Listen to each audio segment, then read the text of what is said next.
Good afternoon, and thanks for joining us here on this special edition of KPFT Local News. I'm your host, Marlo Blue. Beginning in 2011, Texas entered into an ongoing dry spell said by some to be the worst two-year drought since they began recording rainfall data in 1895. KPFT 90.1 FM Local News spent 2012 following Bob Reed, family rice farmer from Bay City, Texas, as he adapts to the changes needed to survive without water. We first joined him in the fields in early January. You're a rice farmer. How difficult is it to switch over to crops that need less water in your planning? What does that change? Well, it's just it's not a difficult transition to make. The reason that there's so much rice here in Matagorda County and some of the other counties around here is that's probably, we have more land that's suitable pretty much only to rice production. A lot of it talk about being marginal type land. This is really good heavy black land right here, which will support support the row crops, any of the row crops. You can also grow rice on it. Most of the farms that I have rice on are real fairly coarse sandy soils that really aren't good for row crops. They're good for rice because you can irrigate them, and then when we're not farming rice on them, we usually put cattle on them to graze them. But it's like I said, this land right here, this soil, you can grow any crop on down here and it'd do well. The soils where I grow rice most of the time is not as well suited for row crops as it is for the rice. Regulatory agencies like the Lower Colorado River Authority, or LCRA, showed they had clout when they used emergency powers for control and agreed to the needs of Central Texas's blossoming lake-driven communities, denying farmers the assurance of steady water to augment their commercial crops. Harley Savage, longtime Matagorda County resident and rice farmer, says the LCRA's broken promise to the producers is bad for business in the long run. The promise was made when my grandfather and father were part of the Gulf Coast Water Company. Back then, they bought water from there, and when the LCRA came down, they said, guys, I think there was like 450,000 acres of rice in Matagorda County, a lot of rice back then. 45,000 acres, not 45,000 acres of rice, not 45,000, and they got that history. So that's what they got for nothing, other than those people to say, we'll never let you all not have water. If you'll let us have this rice base, as we call it, for the rice acreage, for the rice that's irrigated here, we'll promise you water. Well, all of these people are all no longer on this earthly scene. So we have nothing in writing other than people's integrity that made this decision a long time ago.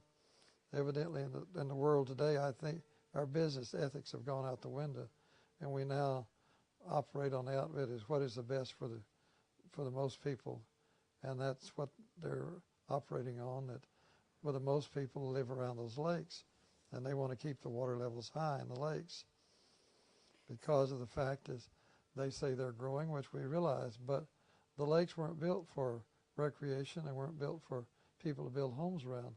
They were built to control the floodwaters on the Colorado River, which affected us and still affect us, because if they get the level in those lakes too high, as soon as they get them full of water from one of these big rains, they will open the floodgates and we'll be flooded. That's happened to us over the last about 4 years ago. The lakes were overfull and the river was running over everybody's piers down here. It actually flooded Wharton, Texas. Wasn't that about 4 years ago, Bob? They had a big flood. The lake levels were too high then. The lakes were full. And we were irrigating, but just because of the way the rainfalls come, that's what happens to us. and that's the reason they were built, so that didn't. But they want to hold those levels of those lakes about 3/4 full. When they do that, then that leaves us vulnerable to flood and no water to irrigate our crop. Sure. Now, you say that the promise was a verbal promise and that there was no... There's no written record that anybody can find. How can you get that record? I mean, obviously, the rice base, Well, as you say, promised a certain there is amount. language, and we've even heard LCRA talk about the promise. And they've talked about it themselves, but there's nothing written legally. But I think if it ever came to a test case, it would hold up anywhere, because the fact that they've even said themselves there was a promise made. The current people realize that. In fact, at two of the meetings that I attended, they said, well, there was a promise made, but we don't have nothing in writing. Sure. What do you want done? Well, what I'd like for us to get is a portion of the water, what we call firm water, because we need a prorated part of that. You know, this year, for example, the Garwood area is getting all the irrigation water that they had because the man that sold them LCRA, the water rights, actually got not only the cash money, a lot of money, but also he wrote in there that they would furnish them water from now on for their rice. So they got all 18,000 acres of their rice water. We need a pro rata share of that, what we call firm water, which is the water in those lakes that belongs to the rice farmers down here that they should actually have, so that in time of drought, they couldn't say you only can get run of the river water or no water. That's what needs to happen for us, so that we always have some water. Because what we depend on is when it doesn't rain and there's no water flowing in the river, we got to have water out of those lakes that's stored water. And right now we have none. As you've said before, you know, the possibility of if they do not release downstream water for growing rights for the rice farmers, and they do keep the water levels up high at this point in time, is there any control that will stop a flood coming your way? The only control is of those lakes that hold the water in, so that and release it slowly, rather than get the lakes full and open the floodgates all the way. No, there's not. That's why those lakes were created. So the LCRA has nothing in place at this point that would actually save the commercial growers if that happens? Well, it's not the commercial growers. It's the people that live along the river that could be flooded. The idea is that they have succumbed to the pressure by the people that live around the lakes and have built homes around the lakes. They want to keep the lakes full of water, and also the real estate developers. Actually, what it says, if you look, because I had that, and I asked a question one time up there, what does it say when you bought your deed to the property if you built around those two flood control reservoirs? Well, it says is that you are subject to flood in time of high water. It doesn't say anything about keeping your lake levels so you can get your boats down or the piers will stay in the water. It just says that you're subject to flood because you live on a flood control reservoir. That doesn't guarantee you're going to keep the lakes leveled full so you can go out there and sail your boat around.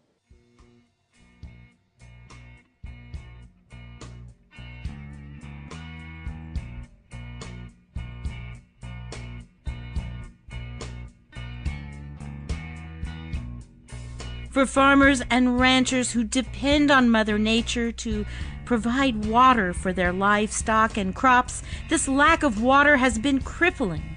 Agricultural losses mounted to well above a record $5.2 billion in the first year of drought, and 2012 shows no end in sight. Reed says the LCRA is a kind of nanny state system that holds agricultural producers' water use in check. The LCRA has employees that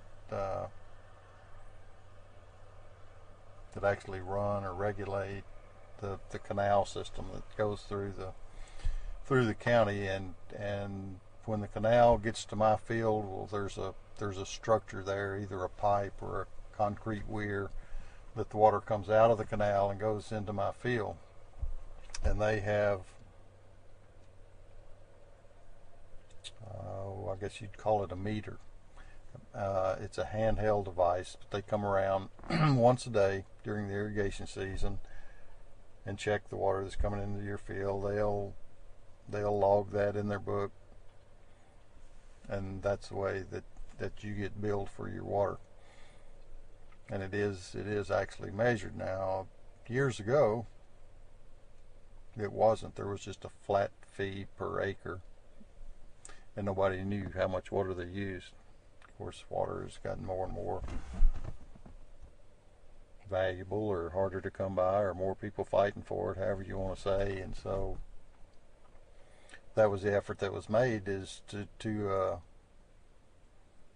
make the irrigators more conservative. So we're going to charge you for the water you use. If you only use 2 feet, that's all you get charged for. If you use 6 feet, you're going to get charged for 6 feet. Although there would be a lot of screaming and hollering, and if your water use got anywhere close to that, because you're just wasting too much. And so they do that, and they'll monitor your fields. They'll ride around your fields and see if you've got excess water running out of your fields. And if you do, I mean, most of the farmers monitor that themselves, because every drop of water that comes into that field, they're having to pay for. And so you'll police that yourself. But in the event that they find a problem somewhere, they'll contact you about it. They send reports out every 2 weeks, and so it keeps the producer informed and up to date on how much water he's using. And if it seems like he's using more than he should, well, then he can check his field for problems, or he can contact the office and say, I don't think I'm using that much. Y'all need to check what you've done. And there's a process to go through to do that. But it's made really good irrigators out of the farmers, because it's I mean, we understand the value of the water and how valuable it is, not in terms of what it costs us, because it is expensive, but in terms of making a crop or not making a crop. And that's what really gets into a farmer's pocket, is whether he makes a crop or not.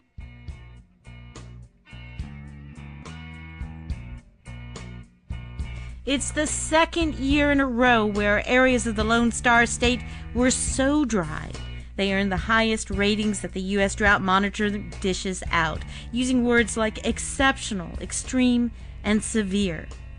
In an interview with former Texas Governor Mark White, he talks about the need for change and how today's Texas politicians address the roots of the problem.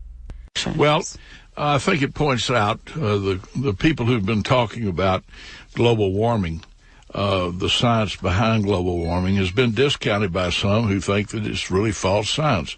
But the smart thing for us to do is to assume that global warming is a problem, and let's start dealing with it, because even if it isn't a problem, it's the right thing to do. And that's to control give better controls over our environmental impacts, and conserve water, conserve fuel, conserve in energy. All of those are the smart things to do, so why don't we do it right? The Texas landscape is changing, not only because of the rapid climate change and damming effects of La Nina, but because the number of farms in Texas has decreased from 420,000 in 1940 to 247,500 in 2010.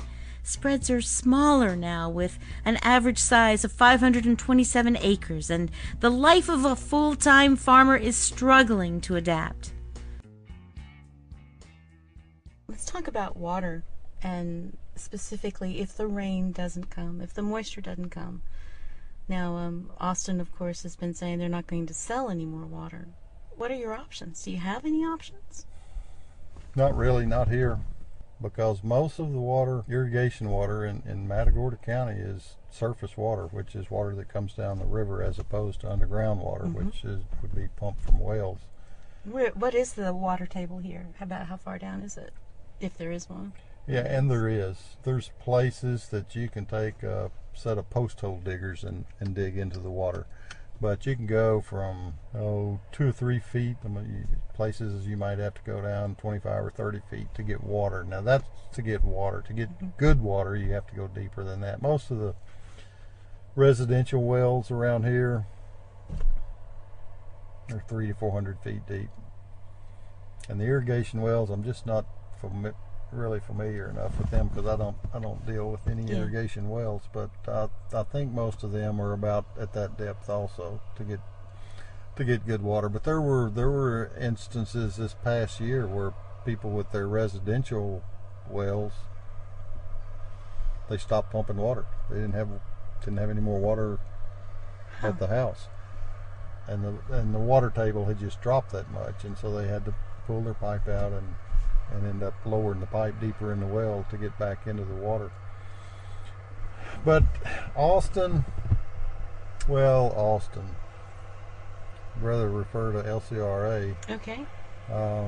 Which, of course, is the Lower Colorado River Authority. Right. Mm-hmm. And they regulate the water coming down the Colorado River and out of the Highland Lakes there in Austin, which is where our irrigation water comes from. Today, there's still no water for irrigation. And of course, for those who aren't familiar, the LCRA actually posts what there is available each day, doesn't it? That's true. They have a website that you can go to, and they post information on there every day, lake levels and inflows and that sort of thing. So, if somebody's interested and wants to keep up with that sort of thing, well, it's as close as your computer. But as of today, there still will be no irrigation water for 2012. At all. Not just the first planting, at all. Zero, zilch, nada, none. How much, the last time that you got irrigation water, how much did you actually use? And how do you measure that? It's just amount of gallons coming in? Or? It's actually not measured in gallons. You could convert it to gallons, but it'd be a huge number. So the way they measure our water for the rice irrigation is in acre feet, and an acre foot is a square acre 1 foot deep.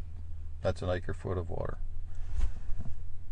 The average for first crop rice around here is probably 3 acre feet per acre. This past year, and there was no rain to help. Every bit of water that we got in our fields came out of the Colorado River. Normally we'll get rains, and so we don't have to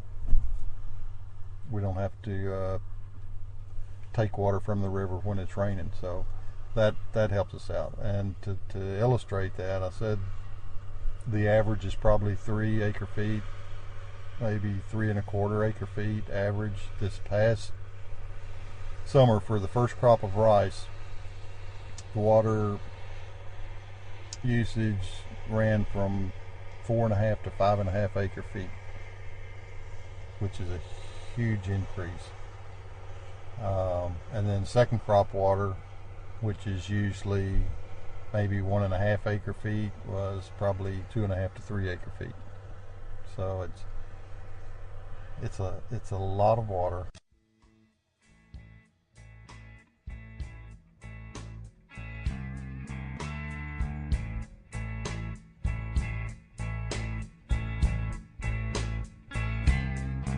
Still, sometimes at any cost the price is reasonable. The region's water supply reservoirs remain low again because of the prolonged drought gripping central Texas. As of December the 12th, the LCRA's board of directors has again asked the state for permission to send less Highland Lakes water to the farmers in 2013 than required by the state-approved water management plan. This is the second year in a row that LCRA did not provide water to most downstream farmers. Farmer Bob isn't making any decisions yet on what to grow in 2013, but told us in our last interview that no matter what, he and his family still plan to make a stand in 2013. For KPFT Local News, I'm Marlo Blue. Have a great rest of the day. You've been listening to a special presentation of KPFT 90.1 FM Local News at 4 p.m. Tune in tomorrow for another special holiday presentation at 4.